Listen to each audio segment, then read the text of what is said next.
eu sou a Teacher Eduarda e hoje a gente vai falar um pouquinho sobre os adjetivos da língua inglesa. Como é que a gente vai usar os adjetivos numa frase? E que tipos de adjetivos que a gente tem, né? Então vamos começar. Então, para que servem os adjetivos? Eles servem para caracterizar, para modificar substantivos ou também para complementar os verbos de ligação. Perfeito? Tem vários verbos de ligação na língua inglesa, a gente vai focar um pouquinho mais no verbo to be, que é um dos mais usados. Existem outros, mas o verbo to be realmente é o que aparece um pouco mais do que todos os outros. Então, os adjetivos na língua inglesa podem ser divididos em dois tipos, ou melhor, não dois tipos, porque o mesmo adjetivo pode ser usado tanto em uma situação como outra. Então, a gente tem duas situações. A gente pode ter os adjetivos em situações de atributo e os adjetivos em situações de predicado. O que significa isso? Olha só, se eu quero dizer que o cachorro é fofinho, ou o cachorro fofo, no português a gente vai falar, o cachorro é fofo, ou o cachorro fofo está aqui. A gente vai ter essas duas coisas. No inglês, olha como é que a gente vai fazer. A gente pode dizer, the dog is cute, o cachorro é fofo, ou a gente vai dizer, the cute dog is here. O cachorro fofo está aqui. É aqui que vai pegar essa maior diferença entre o português e o inglês na questão de adjetivos. Então, mas qual que é um, qual que é outro? Quando os adjetivos estiverem na posição de atributo, eles vão estar sempre antes do substantivo. Olha só, eu vou ter the cute dog is here. Eu vou colocar o adjetivo antes do substantivo que está caracterizando. Eu vou ter the smart girl is reading a book. A menina esperta, né, está lendo um livro. Aqui é a construção que a gente viu do present continuous. The strong superhero is fighting the villain. Né, o super-herói forte. Então, a gente vai ter, no português, a gente vai dizer o super-herói forte, a menina esperta. No inglês, essa ordem vai ser invertida. A gente tem que botar o adjetivo primeiro e depois o substantivo. Tá? E quando a gente faz isso, a gente diz que é uma situação de atributo. A gente está dando um atributo àquele substantivo, aquele nome. A gente vai ter também essa relação aqui, a casa bonita, como eu falei, em inglês vai ser o contrário. Eu posso dizer a casa bonita no português, mas no inglês eu vou dizer the beautiful house. Vai ser ao contrário. E existe uma ordem específica dos adjetivos da língua inglesa, tá? Esta ordem não é uma regra 100%, tá? Até porque ela é uma regra, a gente diz que é uma regra, porque na verdade se a gente fizer diferente vai soar estranho, tá? Alguns autores na verdade mudam uma ou outra coisinha, mas basicamente a ordem para a gente descrever um substantivo com os adjetivos em situação de atributo, né, antes do substantivo, a gente vai ter a seguinte ordem. A gente primeiro vai ter um determinante, que vai ser um artigo, normalmente vai ser um artigo, então a gente vai ter an, a ou the. Depois, a gente vai ter uma opinião sobre aquele substantivo. Vamos olhar primeiro o nosso substantivo. A gente tem um vaso, tá? Esses vasos, assim, antigos, etc. A gente tem esse vaso e a gente tem um vaso. A gente está falando de um vaso. Daí, a gente vai fazer a ordem dos adjetivos. A gente vai dar a nossa opinião. Se a gente acha bonito, se a gente acha feio, se a gente acha legal, se a gente não acha legal. Então, não sei, eu vi esse vaso e não achei bonito, achei ele meio feio. Então, eu vou dizer an ugly. Tá? A primeira coisa a aparecer, então, vai ser a nossa opinião sobre aquilo. Depois, a gente vai ter o tamanho da coisa. Se esse vaso ele é grande, ele é pequeno, ele é grande. An ugly big. Eu vou ter a forma dele também, que é um vaso redondo. An ugly big round. A condição dele vai ser chipped. Ele tá meio lascado. Então, ugly, big, round, chipped. A gente vai ter depois a idade. Se é new, se é old, né? Se é antigo, se é novo, como é que vai ser? Vai ser old. Depois a gente vai dizer a cor. Ele é azul. It's blue. a gente vai dar também a origem, né? A nacionalidade desse vaso. Ele é Chinese, é chinês. Eu vou ter toda a ordem para falar todas essas coisas que eu quero falar. An ugly big round chipped old blue Chinese vase. Tá, seguinte, essa é a ordem, mas na vida real, né, no dia a dia, ninguém vai falar isso, tá? Não existe, quer dizer, até pode existir, mas é muito, muito raro a gente usar mais de 3 adjetivos para descrever alguma coisa em inglês. Ou em qualquer língua, né? A gente não vai ficar dando, assim, 1000 descrições.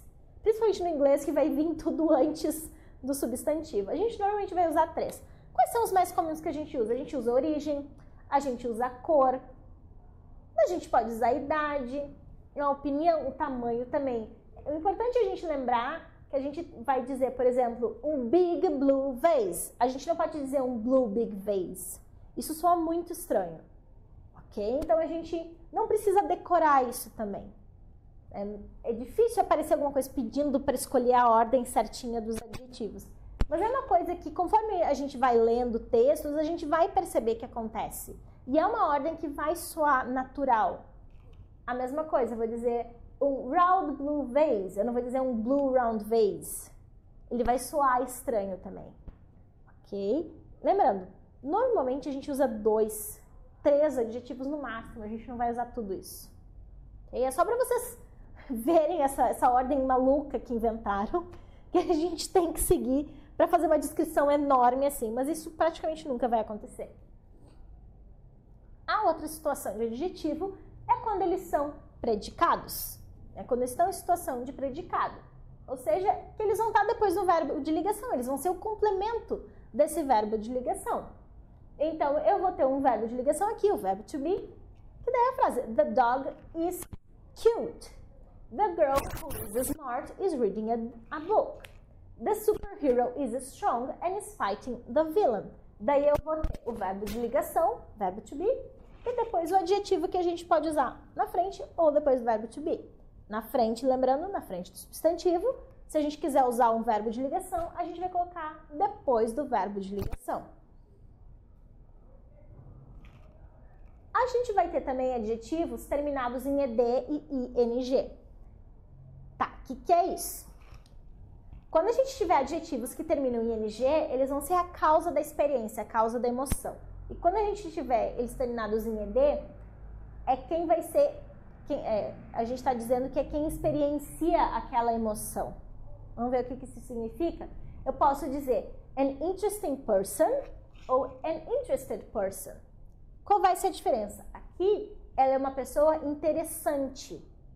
No caso de adjetivos, o ing vai ser esse NTE, o anti, interessante.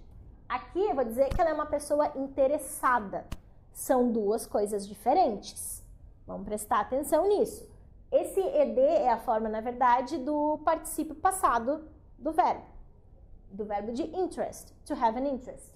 Então, a gente vai ter ali an interesting person and interested person, coisas diferentes.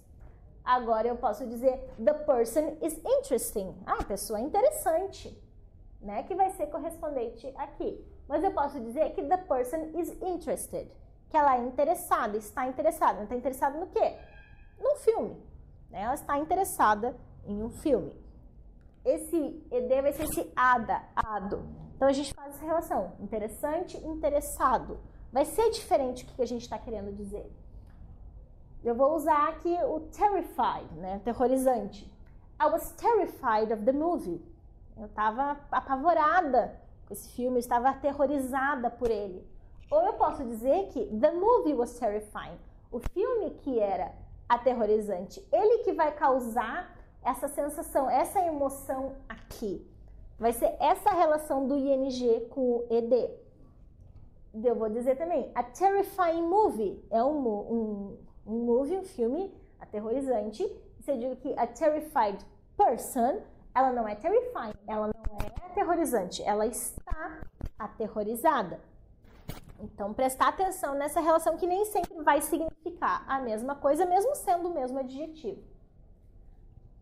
Então, a gente vai ter também os adjetivos compostos. A gente pode ter, principalmente os compostos, a maioria são com hífen. Então, a gente pode ter um substantivo e um verbo com ing. Por exemplo, uma pessoa que ama cachorro. A person who loves dogs. A gente vai ter um verbo e a gente vai ter o substantivo. Então, a gente vai pegar e botar o substantivo primeiro e depois colocar ing no verbo. A dog loving person. Ok? Então, a gente vai pegar esse substantivo e botar primeiro no singular. É importante aqui que é tudo no singular.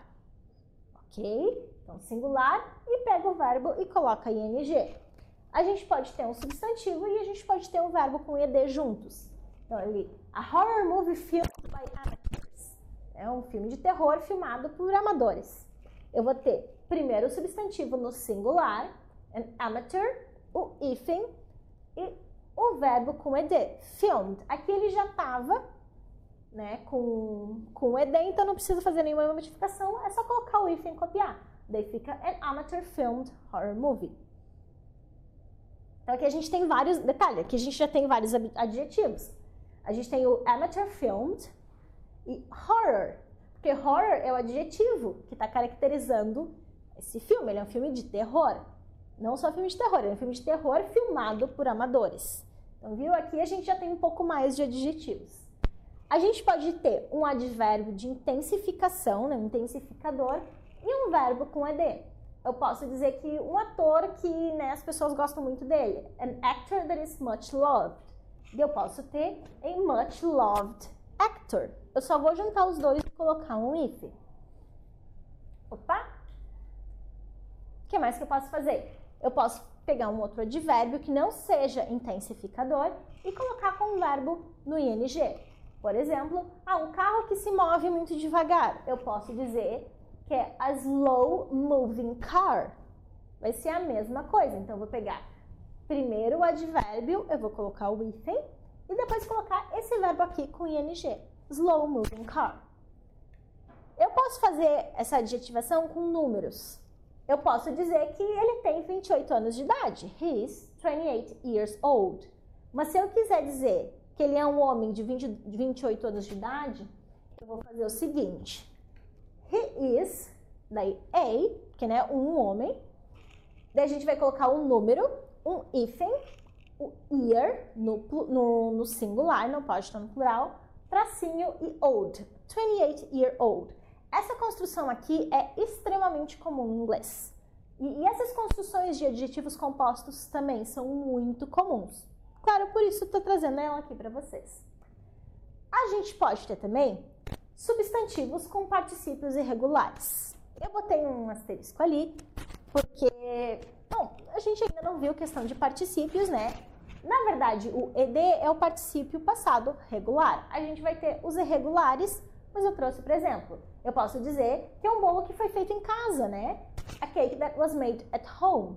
Se eu quiser dizer, adjetivar isso, eu vou usar a homemade cake. Nesse caso, não vai ter if. Agora, se eu vou dizer que é um cantor que as pessoas conhecem muito bem, aqui, na verdade, a gente vai ter o... Desculpa, não o substantivo, a gente vai ter o advérbio. Então, a gente vai ter a well-known singer. Porque aqui o known é o particípio passado do know. Daí, isso futuras emoções. Mas só para vocês verem que são estruturas que são bem recorrentes no inglês. De colocar um advérbio, um substantivo, um hífen e a outra palavra. E daí um verbo com ing, o verbo no particípio, tanto regular quanto irregular. E assim que a gente vai fazer os adjetivos da língua inglesa. E claro, prestando atenção aqui, esses adjetivos compostos a gente vai usar em situações de atributo, não de predicado. A gente vai usar eles antes do substantivo, não depois. Depois eles vão ter outra estrutura. Mas se for antes do substantivo, a gente vai usar vai colocar esse hífen e juntar as duas palavras. Ok? Então, por esse vídeo é só, pessoal. Não esqueçam de se inscrever aqui no canal, dar um like no vídeo, dar um like lá no Facebook. See you next time. Bye, bye!